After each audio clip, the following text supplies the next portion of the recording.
बैठे में करना पारी है टमा अरे कबाब निके ना चल धरता देख कबाब निके ना धर धरो अरे धरे बढ़िया हो रही है आयो आयो आयो राजू रा कुछ घोड़ा उड़ा ले आओ सही के पास खाते घोड़ा बोड़ा में कैसा हो हां हम तो कोई तू बता ले जी नहीं तो ना रे ना जो बड़ा में कसते तो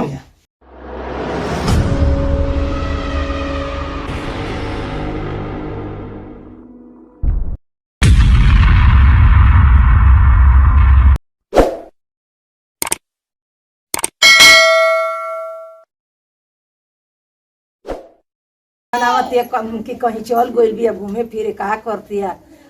कबे खाए करत रहे अभी आइल ना न खाए के दियलस न अबे कोई हमरा की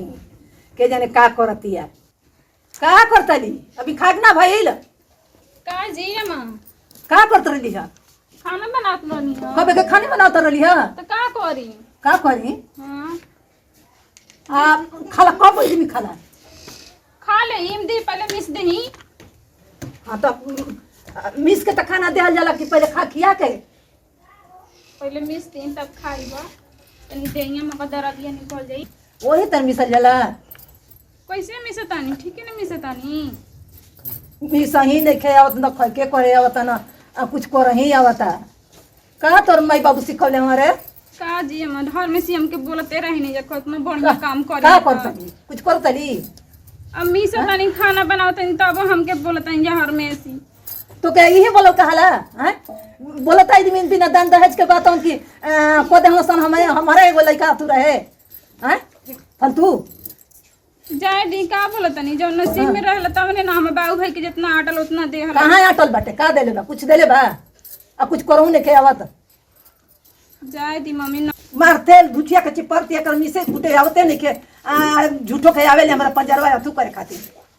जाए दीजिए हाँ। मामी रा बूढ़ पुरानी न बनी मत बोली बूढ़ पुराने बन त हमरा के यही त तू कर भी त हम साहब हैं बिना अथु पे ऊपर तक भी त अन के मने जाए हाँ? दीजिए अमन मत ना कनत को जो मिसवाली मत बोली ना। हमके मिसे दी यही तर मिसे भी त हम मिसवाई भी जाए दी मिसे कुटे होते नहीं के तोर मिसे होता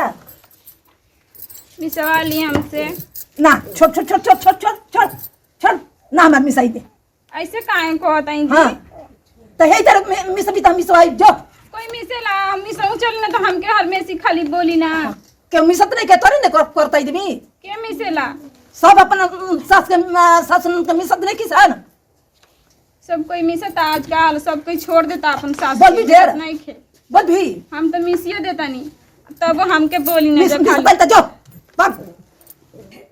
और मेसी हमके बोली ना जा हम बाबू भैया नहीं के देले तो ऐसे ही बोलत रही ना जा का हो बड़े खाइलो लो कि ना आबे पतियावा तल जा हैं कह जाने कैसन पतो है बिना एक त दान द जे ना दे हसन के जाने कैसन खोजले बल जे ओकरा कुछ करही नहीं खे आवत गल बजाव के खाली कुछ नहीं के करे हो ना ऐसे कैसे हो सकता कि कुछ नहीं के करे ना, कुछ नहीं के हां करे। कुछ लेयो के ना आइला कुछ कराऊ नहीं के हो ना कुछ नहीं के करे अब ए मर दे कैसे काम चले हम बताओ हो खाली झौआ झौआ अब एगो नालायक बैठे जे दे हमनी का कपार पर बोझा ठेका के चल गेल कमाए हैं मैं बोल तो ओकरा के फोन करके बुलाओ उनकर बुझाते नहीं खे कि घर परिवार कैसे चली समझा के ना जाए के चाहिए सार गोई ना कमाए तो समझा के ना गोई रहता हैं कमाई गोल बना त का कमा के कुछ को हतन कहले बनो ओकरा के बताओ हो जान तलू वो तो हमार तो मन कोलस के होते लकवे कितना बगे दे को आना सा कि 1,00,000 रुपया दे बा तिलक के दिन 5,000 रुपया देखाव तरह तो सर काहे के ओई रतिए के दिन हमार मन कोल की बगे दे हो लेकिन हम सोचनी कि 10 गो मेहमान आइल बनो त का कोई हां हैं गांव घर में इज्जत बचाओ नहीं हां न तो वही दिन खेत देले रहती बुझा गो रहे आ देखो अब आज तक एको ना आई ना सब ओकर गांव वाले के आके देखो सके मुआतिया के जियतिया हैं त काहे नहीं न सर काहे ना ना स मुंह देखावे लायक बना स अरे बूढ़ा गइल बना पानी कहां बली रे पानी लिया आई आ जाता हम समझा दे गांव वाले आवे ना उनका त देखो कैसे हम समझाओ तनी हैं को देव के के लिए ले जा स हैं न खाना बनावे का लूर बा आ न कुछ हो बाहरे खातिर त बतावे के पड़ता कि हे कोना छूटल त हो कोना छूटल हैं समझे में नहीं खवत कि का करी हम अरे हम त देखले रहनी एगो पतो बहुत सुगर हो लेकिन अब का हम कही वो अपन मर्जी का कोइलस न था हमार मन ना रहे एक से बियाह करे के। तो बेकार नहीं खे बाकी ओकर चलिए बेकार बा। तो चलिए न देखल जाला कि खाली मुहमा सुगर रही त मुहवा लेके आदमी चटी। हाँ खाइए नहीं खे ना खा के देती जुन से पानी बताओ कुल के जानी कितना साला कर्ज में दबा गई ना आदमी। कम से कम वो जे तिलक मिला रही एक न थरिया बर्तन लेके आइल ना कुछ साला पलंग उलंग कुछ ना दे न सर। बेरले पहले आवो तो पते नहीं खे रहत कि का होता का घर में नहीं खे होत। सब यही तरह पड़ल बा बुझाते नहीं खे। हर वह घूमती है खाली। हम तो समझा देती हो न रोटी बनावे आवता न कुछ जरल जरल हेते हेते तावा भर कर रोटी बना देती है। लेकिन अब का हम कोई हमारा बुझाते नहीं खे एकदम। कहियो खपड़वा गरम भइल तो समझा देब हम। बाबूजी पानी काली आवतली खाली पानी रे। आय का और मेसी हमके बोलत रहा खाली पानी ए बेरा ले ले आवतली है बुढ़िया अब ले खइले रे खे। आय हमके हार मेसी खाली बोलत खाली बोलो का चुआवे जान तले चुआरे भी बोलो का बस कुल काम सही हो गइल। आय तनी होता जाता ना बोलो का चुआवे तनी तनी खाना बना के दिखाई दी बढ़िया से। मोटा रोटी लिया लगा देबे के बाद लिट्टी लगा देबे के बाद करे का कहतली रे बुढ़वा के का कहतली रे का कहतली दारे का झोटवा बीन दे धर ता दारे का झोटवा बीन तो अरे खाली रोवला का भरोसे खाली रोवला का भरोसे दे कमाई दे जनता नहीं का हो खाली रोवला का भरोसे भौजी के मार का मार भौजी के मारे हां आदमी ने का करे अरे बाप रे बुझाते नहीं थे अब तो पता दर दर के वहां होता हटा हम जाके चाप देता दर का हो बाबू हमारा मारा तो निकल दे जाने भी कर ले चाहता हम ले तो गांव में कुछ नहीं दे ले तो घर में तो रसरिया ना धरना है धर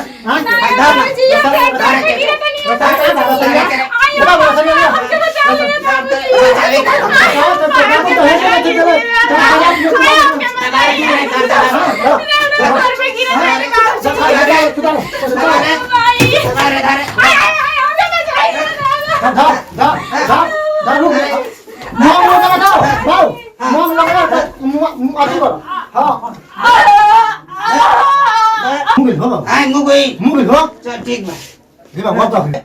खत्म हो गई ना रे। हाँ बाबू ये बाबू तो खत्म हो गई खत्म हो गया एकदम खून निकल गेल तनी हटा तो तनी हटा अरे हटा ए बाबू हटा सुता दे कर दो। हां यार भी काम खत्म जान दे ए बाबू धीरे से सुता अरे धीरे धीरे सुतावे के और ये भावा आवेला बा एक भावा सही को अरे को हाथ पकड़ा पकड़ी हो जाए पुलिस केस हो जाए जान नहीं नाम का कोई जा रे ये दफना दे जा हां ए जी लुकावल तो कौन से मिला पेटे में करना पारी ये एक पर टमा अरे कबाब निकल हां को देख कबाब निकल हां धरो अरे धरे बढ़िया हो रही रे आयो हां राजोरा कुछ घोड़ा उड़ा लिया सही के पास खाते घोड़ा बोला में कैसे हो हां हम तो कोई तू बता ले जी नहीं तो पता ना रे ना जो घोड़ा में कसते तो जान जा राम ना घोड़ा देख रहे अरे घोड़ा बोलियो ना पहले रुक ना ए तो सुन पहले तो अच्छा के हां अरे हम ही तो हई हो बचिया बिया तोरा बुझात नहीं खे अपन फुआ के लइका से कहां चल गेल बिया ऊ हां 2 दिन से आइए नहीं के घरे सही कहत ल हां हम आओ घर बुआ आओ के लइका आइल हां 2 वे दिन लिया के गइल ओकरे संगे देखने 2 दिन रहल ह त पता ना हम तो रहत कुल एने ओने कुल काम में बाजल पता ना घर रहत का करती है कि ओकर से बतिया दे का करती आओ घर घर आओ चल आओ चल घर और कुछ समय तो ठीक बा ना हां और को तो ठीक बा हां का तो हल बचिया से आइली तनी भेंट करे खातिर हां सर समाचार खातिर आइली हां अरे वो जी खटिया बिछा प्रणाम बाटे खुश रहो बच्चा बात उनकी बोली आ बचिया तो बचिया लइका का के जानी कहां ऊपर पर गुल जाके देखो के जानी कौना का संग गुल को होती है कि हमार फुआ का लइका हुआ कि कहां जा हुआ तनी आई फुआ का लइका का संगे गइली हां हां लिया गइल तोरा के पता नहीं के बहनिया का बोलिए रोज फोन से बतियाव तेरा लिया हैं ये मर्दी कहीं के कौना फुआ का लड़की रही हो हमनी हमें जानता नहीं कहां ना कौना फुआ का लइका के बताओ लिया त का करिया हैं लइका रोला हमनी के बतावती नहीं के हमारे के का पता बाटे तो लोग के रोज रोज फोन को फुआ का लइका त मौसा का लइका त के जानी कौन दु कौन को हत रही है पहले ही से बतियावत रहियो। चल पानी पी ले माई लिया के चल चलो चल ओनिए चलो। ओनिए बाहर में लिया चल हाँ, बाहर- ना ना ओनिए चल बाहर चलो चलो ओनिए। बाहर बाहर अरे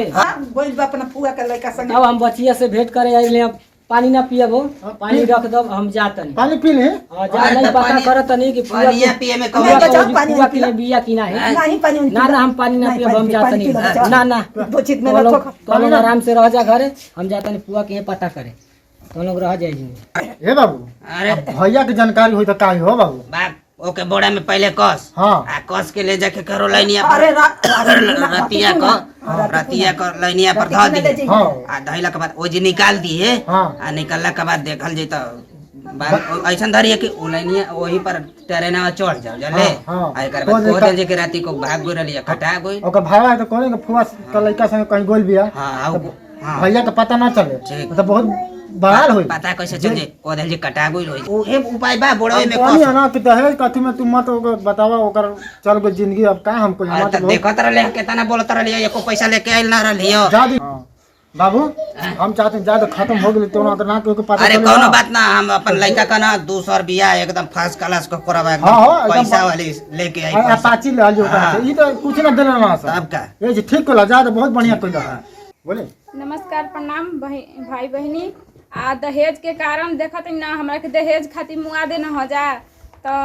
ऐसा लालची मत करिया कि दहेज खातिर मुआ दी हम जा कोई के का करिया कोई के जराइया कोई के का करिया ऐसे नत करिए दहेज के कारण नत कोई के मुआ जा कोई के जान मत ली जाए। ए भाई बहन लोग रह से पोतन बाबा देहाती कमेटी से ही आप लोग के संदेश देना चाहतनी कि जमाना जौन चला था बुरा ओकर के आप लोग देखते बन जाए कि दहेज में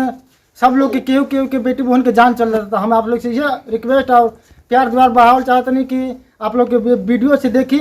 कि दहेज से लोग कितना केकरा के ढठिया देता मुआ देता। तो हम चाहते नहीं कि आप लोग दहेज लेहल बंद करें जा। आज से भी हमारे वीडियो देखी जा दहेज लेहल बंद करें जा इतना प्यार द्वार दें जा कि बिना पैसा के आप लोग ब्याह करें जा। हमारे ये आपसे रिक्वेस्ट बा हम वीडियो से ये संदेश दिया जाते नहीं पोतन बाबा देहाती में एक बार फिर आप लोग आगे स्वागत अभिनंदन बाटे। फिर नेक्स्ट टाइम अगला वीडियो में मुलाकात बात हुई बाय।